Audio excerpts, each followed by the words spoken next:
যুক্তরাষ্ট্রের ৪৭তম প্রেসিডেন্ট হিসেবে শপথ নিয়েই ক্ষমতার ছড়ি ঘোরানো শুরু করেছেন ডোনাল্ড ট্রাম্প।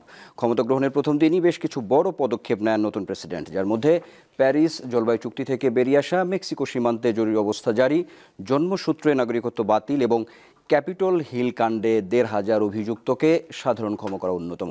এছাড়া বাইডেন আমলের ৭৮টি নির্বাহী আদেশও বাতিল করেন ট্রাম্প। যুক্তরাষ্ট্রের কংগ্রেস ভবনে সোমবার দেশটির ৪৭তম প্রেসিডেন্ট হিসেবে শপথ নেন ডোনাল্ড ট্রাম্প। মাত্র ৪৩ শব্দের শপথ বাক্য পাঠ করে ২৪৮ বছরের মার্কিন ইতিহাসে দ্বিতীয় ব্যক্তি হিসেবে হারের পর দ্বিতীয় মেয়াদে হোয়াইট হাউসে ফিরলেন তিনি। শপথের পর জাতির উদ্দেশ্যে দেয় সংক্ষিপ্ত ভাষণে যুক্তরাষ্ট্রের স্বর্ণযুগের সূচনা হয়েছে বলে ঘোষণা দেন ট্রাম্প। জোর গলায় সবাইকে স্মরণ করিয়ে দেন তার আমেরিকা ফার্স্ট নীতির কথা। এ সময় বিদায়ী প্রেসিডেন্ট জো বাইডেন ও তার প্রশাসনের সমালোচনা করতেও ছাড় দেননি ট্রাম্প।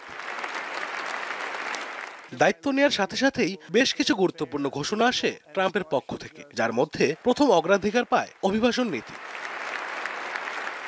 যুক্তরাষ্ট্রের দক্ষিণ সীমান্তে জাতীয় জরুরি অবস্থা জারি করেন ট্রাম্প। এছাড়া জন্মসূত্রে নাগরিকত্ব পাওয়ার আইনও বাতিল করা হয়। ট্রাম্পের প্রথম দিনের লম্বা কার্যবিধিতে ছিল আরও বেশ কিছু উল্লেখযোগ্য সিদ্ধান্ত। প্যারিস জলবায়ু চুক্তি ও বিশ্ব স্বাস্থ্য সংস্থা থেকে যুক্তরাষ্ট্রের বেরিয়ে আসার দুটি নির্বাহী আদেশও স্বাক্ষর করেন ট্রাম্প। এছাড়া ২০২১ সালের ৬ জানুয়ারি ক্যাপিটল হিলে হামলার অভিযুক্ত ১৫০০-এর বেশি মানুষকে সাধারণ ক্ষমা ঘোষণা করেন নয়া প্রেসিডেন্ট।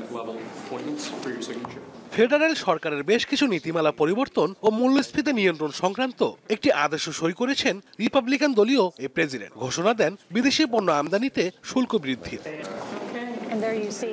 যুক্তরাষ্ট্রে এখন থেকে লিঙ্গ হিসেবে শুধুমাত্র নারী ও পুরুষকে স্বীকৃতি দেওয়া হবে বলেও ঘোষণা দিয়েছেন ডোনাল্ড ট্রাম্প। ইঙ্গিত দেন ট্রান্সজেন্ডারদের স্বীকৃতি না দেয়া। এদিকে জো বাইডেনের আটকে দেয়া ২০০০ পাউন্ডের শক্তিশালী বোমার একটি চালান ইসরায়েলকে দিতে যাচ্ছেন ট্রাম্প। উগ্র ইহুদি বসতি স্থাপনকারীদের উপর বাইডেন যেসব নিষেধাজ্ঞা দিয়েছিলেন, ট্রাম্প সেগুলো তুলে নিতে যাচ্ছেন বলেও ইঙ্গিত পাওয়া যাচ্ছে। আশরাফ শুভ, দীপ্ত বার্তা কক্ষ।